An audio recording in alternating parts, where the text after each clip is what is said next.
Au nom du Père et du Fils et du Saint-Esprit, ainsi soit-il.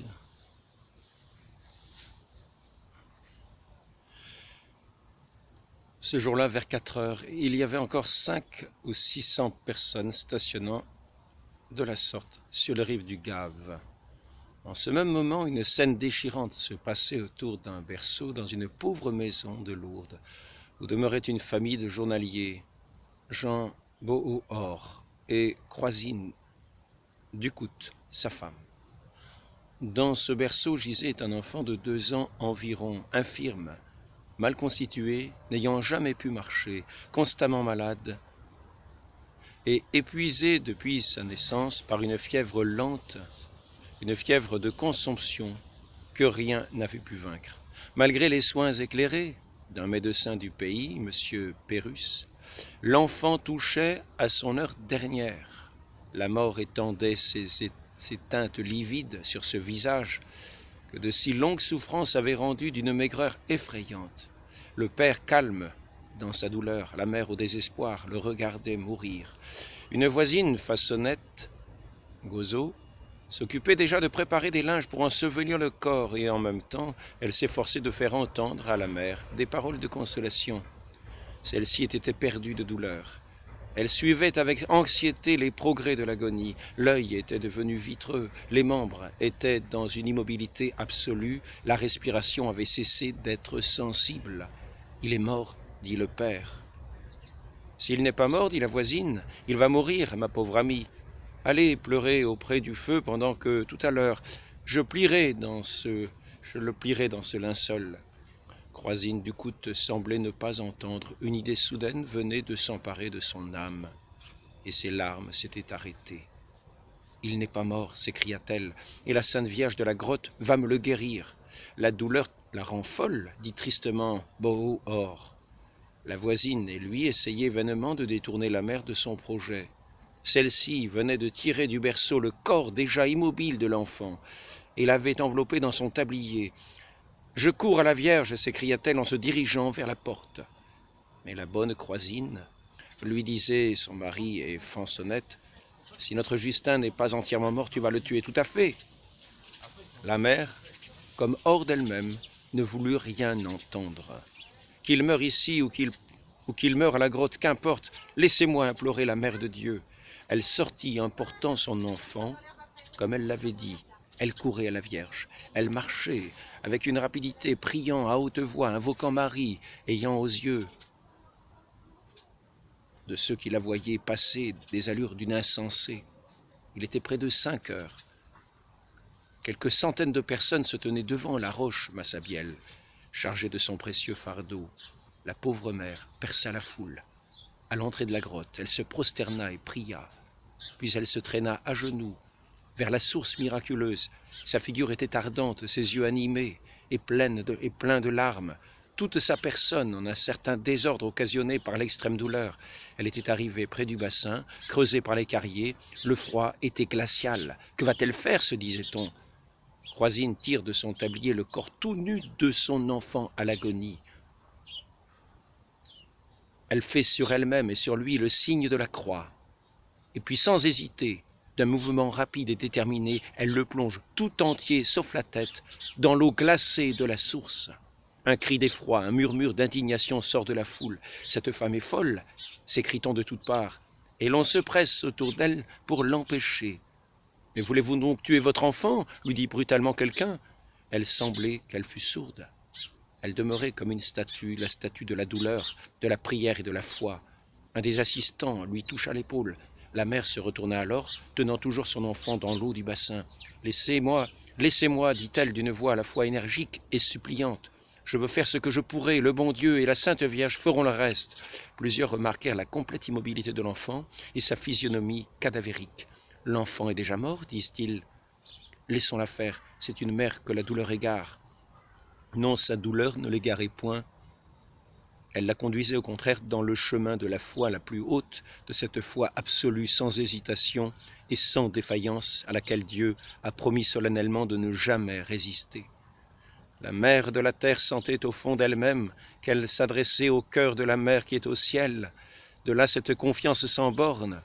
dominant la terrible réalité de ce corps moribond qu'elle tenait en ses mains, sans doute tout aussi bien que la multitude, elle voyait qu'une eau glaciale, comme celle où elle plongeait son enfant, était faite, selon les lois ordinaires, pour tuer infailliblement ce pauvre petit être bien-aimé et achever soudainement cette agonie par le coup de la mort, n'importe, son bras demeurait ferme et sa foi ne faiblissait point. Pendant un long quart d'heure, aux yeux stupéfaits de la multitude, au milieu des cris, des objurgations, des injures que la foule groupée autour d'elle ne cessait de lui adresser, elle tint son enfant dans cette eau mystérieuse, jaillie naguère sur un geste de la mère toute-puissante du Dieu mort et ressuscité. Spectacle sublime de la foi catholique, cette femme précipitait son fils agonisant dans le plus éminent des périls terrestres pour y chercher au nom de la Vierge la guérison venant du ciel. Elle le poussait naturellement vers la mort pour le conduire surnaturellement à la vie. Jésus loua la foi du centenier. En vérité, celle de cette mère nous paraît plus admirable encore. Devant cet acte de foi si simple et si grand, le cœur de Dieu ne pouvait point ne pas être ému. Notre Père, ce Père si invisible et si manifeste, se penchait sans doute en même temps que la Vierge Sainte sur cette touchante et religieuse scène, et il bénissait cette chrétienne, cette croyante des premiers temps. L'enfant, durant cette longue immersion, avait gardé l'immobilité du cadavre. La mère le replia dans son tablier et rentra chez elle en toute hâte. Le corps était glacé. « Tu vois bien qu'il est mort, dit le père. »« Non, dit Croisine, il n'est pas mort. La Sainte Vierge le guérira. » Et la pauvre femme coucha l'enfant dans son berceau. Il y était à peine depuis quelques instants que l'oreille attentive de la mère, s'étant penchée sur lui, « Il respire » s'écria-t-elle. Bouhort se précipita et écouta à son tour. Le petit Justin respirait en effet. Ses yeux étaient fermés et il dormait d'un profond et paisible sommeil. La mère, elle, ne dormit point. Le soir et pendant la nuit, elle venait à bout à tout instant, écoutait cette respiration de plus en plus forte et régulière, et elle attendait avec anxiété le moment du réveil. Il eut lieu à la naissance du jour. La maigreur de l'enfant n'avait point disparu, mais son teint était coloré, et ses traits reposés. Dans ses yeux souriants tournés vers sa mère, brillait le doux rayon de la vie.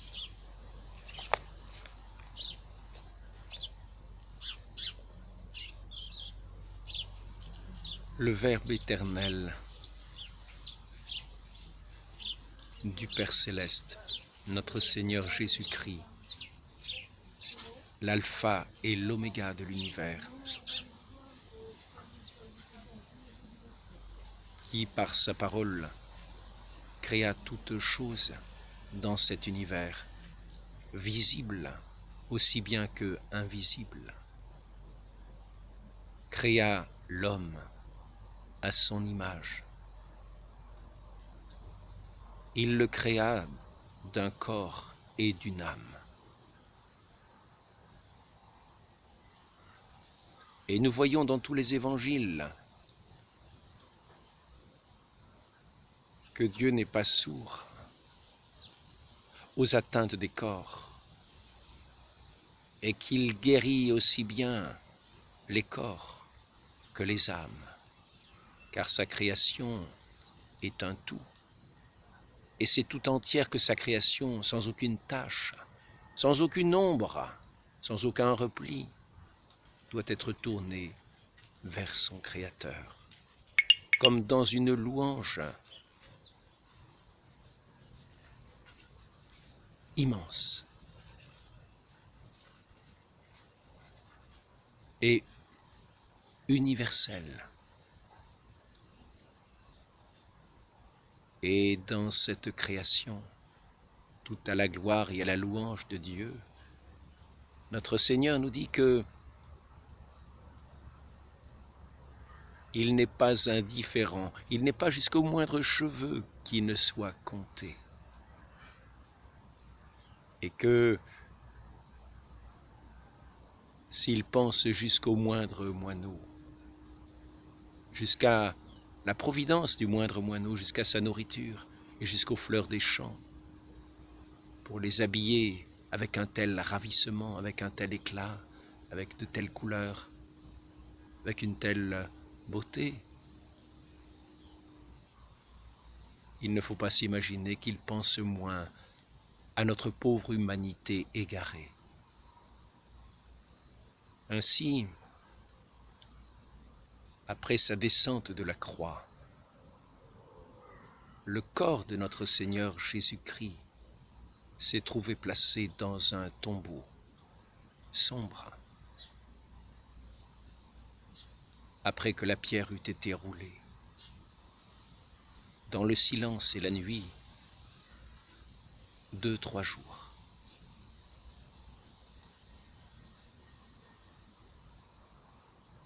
Était-il indifférent que le corps de notre Seigneur restât à pourrir dans un tombeau?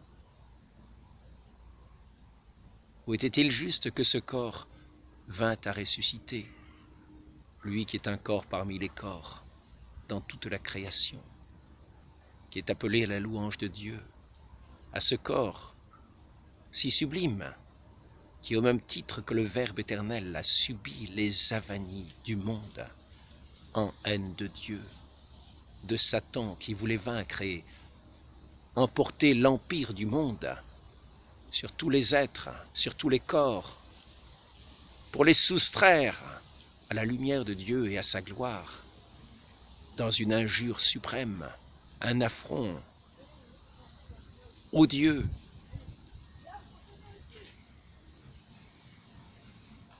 Et éternel.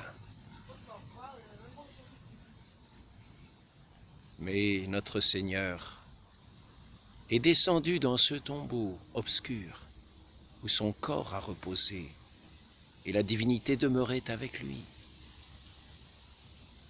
car il était le corps du Verbe incarné. Et dans la mort, ce Verbe incarné n'a pas quitté son corps. L'âme, descendue aux enfers pour y porter la victoire des justes dans l'attente de la lumière de Dieu et de sa joie et de son honneur, s'était séparée de ce corps qui reposait gisant au tombeau. Mais le Verbe divin était descendu de la maison du Père comme le germe divin répandu sur la terre, le germe de la vie, car il était la vie, est descendu sur cette terre pour germer et porter la vie que l'emprise de Satan dérobée au monde, descendu dans ce monde, ce germe divin s'est retrouvé enfermé dans le tombeau. Comme il dit, si le grain ne meurt, il ne porte pas de fruits. Mais si le grain meurt, il portera beaucoup de fruits. Ce corps de notre Seigneur qui a participé à son humanité, car l'homme, je le répète, est constitué de l'âme et du corps, dans les plans de Dieu. Le corps constitue l'humanité ainsi que l'âme, et non pas moins. Comme son support agissant dans toutes les œuvres qu'il opère. Ainsi, quand le Christ est descendu sur notre terre, parmi les hommes, le Christ a obtenu sa victoire avec ce corps. Et c'est avec ce corps qu'il a vaincu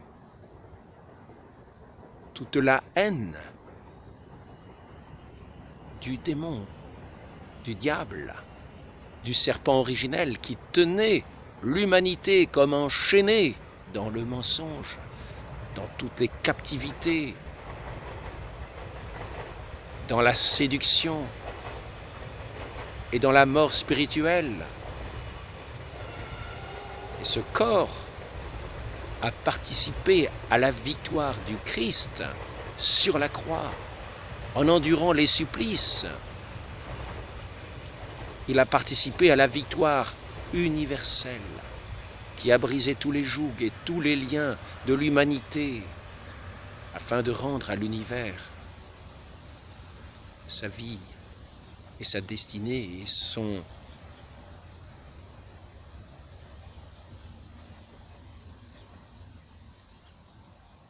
et son appel à la louange divine,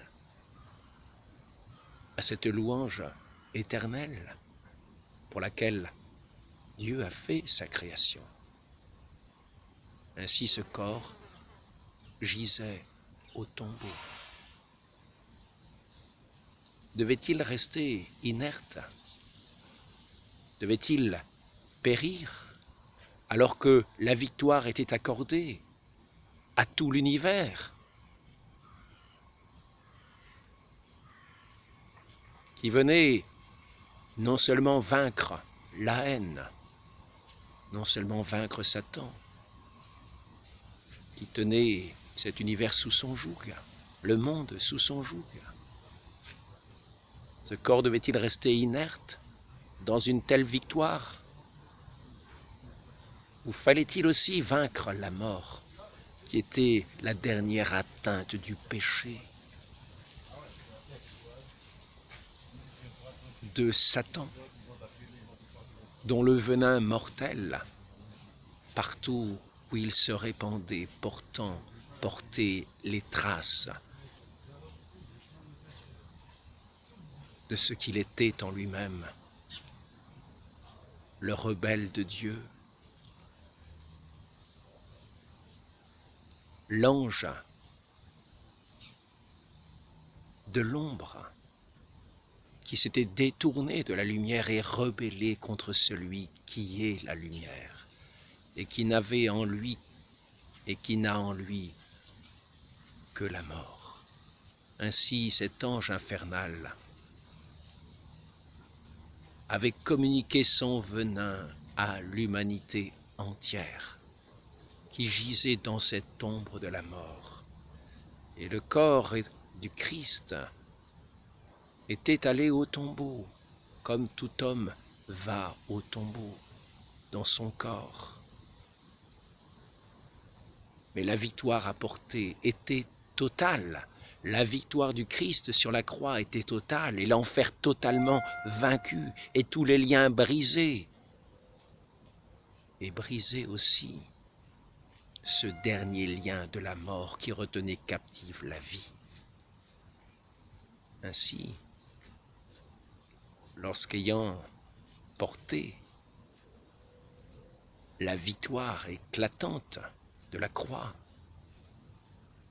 de l'amour triomphant jusqu'au plus profond de l'enfer où l'attendaient tous les justes et tous les prophètes qui avaient espéré sa venue, la venue de ce glorieux envoyé du Père, de celui qui est l'alpha et l'oméga de toutes choses et qui rétablissait toutes choses dans sa plénitude. Lorsque ce corps glorieux, cette âme du Christ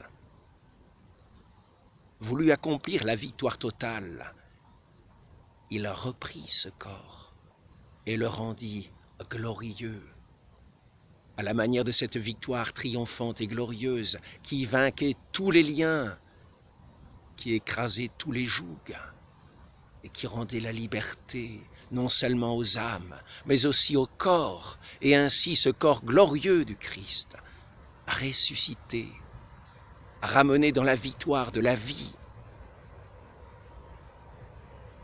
portait en lui non pas la marque noire du poison infernal, mais la vie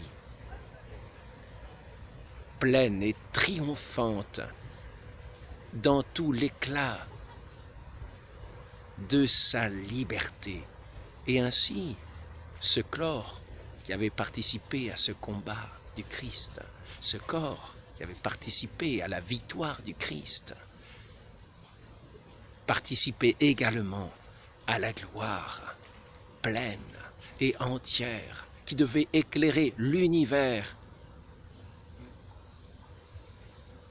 jusqu'au plus haut des cieux. Car cette victoire qui a brisé tous les jougs, elle a brisé tous les jougs de l'univers. Et le corps, uni à son Verbe, dans une liberté totale, s'est retrouvé au plus haut des cieux et plus haut que tous les cieux, là où siège celui qui est l'amour éternel et inaltérable et invincible, le Père éternel, qui de toute éternité a engendré ce Fils, le Verbe éternel, de même substance que le Père, et qui aujourd'hui avait épousé dans une noce sanglante notre humanité, pour la libérer et la ramener de captive qu'elle était, la ramener auprès de leur Père céleste.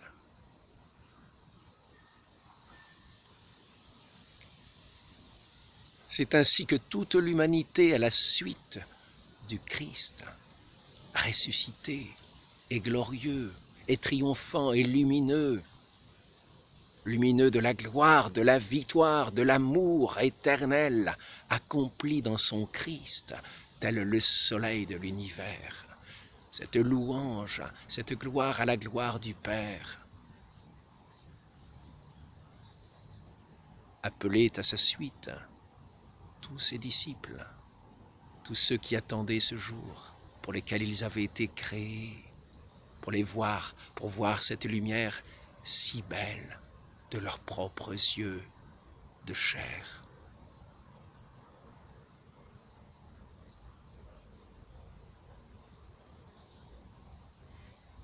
Nous avons pu voir ce corps glorieux du Christ ressuscité, libéré de tous les jougs, passer les murs, marcher sur les eaux, s'élever en l'air dans la pleine liberté des enfants de Dieu, glorieux de la gloire du Père, de la gloire du Fils ressuscité, qui a vaincu toutes les barrières et tous les jougs.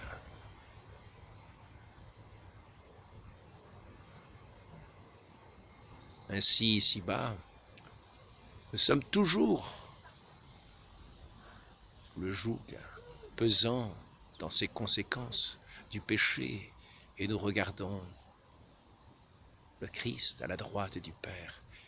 Nous regardons notre Seigneur vivant et ressuscité, et nous portons en lui son esprit qu'il nous a donné dans son alliance éternelle. Mais nous gémissons encore, non pas dans la pleine délivrance, dans cette délivrance intérieure de l'âme, mais le corps subissant encore le joug du poids du péché, du poids de Satan qui soumet ce monde à son emprise. Nous voyons cependant la toute-puissance de Dieu qui n'abandonne pas ses enfants et qui les fait vivre dans l'espérance de cette vie lumineuse et pleine, pleine de paix en son Dieu, pleine de joie, pleine de cet amour qui est le parfum du ciel.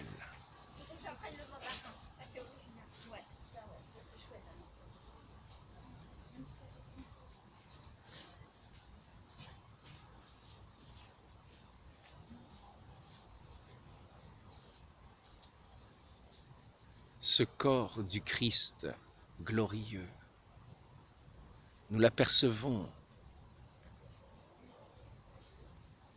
dans la vue de foi ici-bas.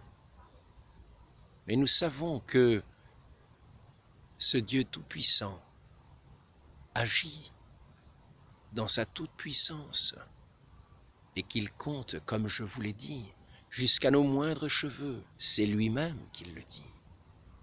et que c'est lui qui revêt les fleurs des champs, et que sa providence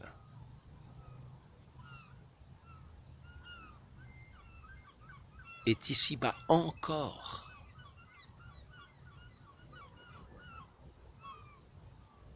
sous sa main toute puissante à chaque instant.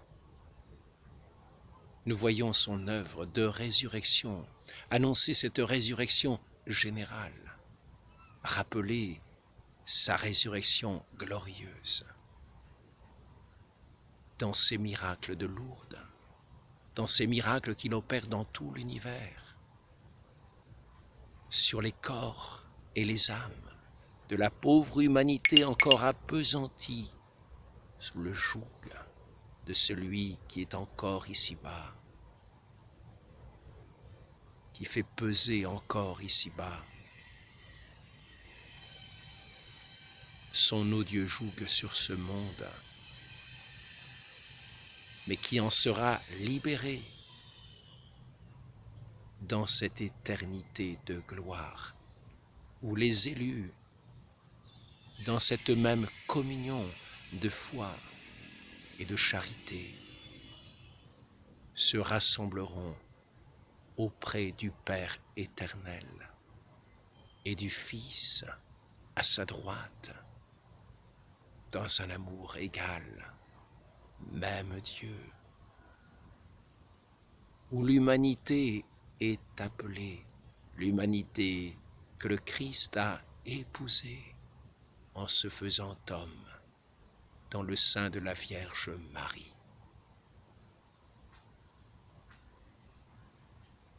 Il nous faut, malgré les cheminements que nous avons ici-bas, garder perpétuellement notre regard tourné vers ce ciel, vers l'espérance, vers la joie du salut promise.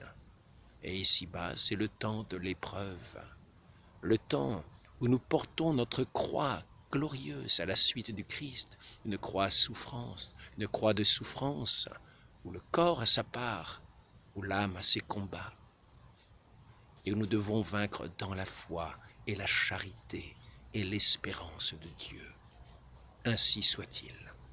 Au nom du Père et du Fils et du Saint-Esprit, ainsi soit-il.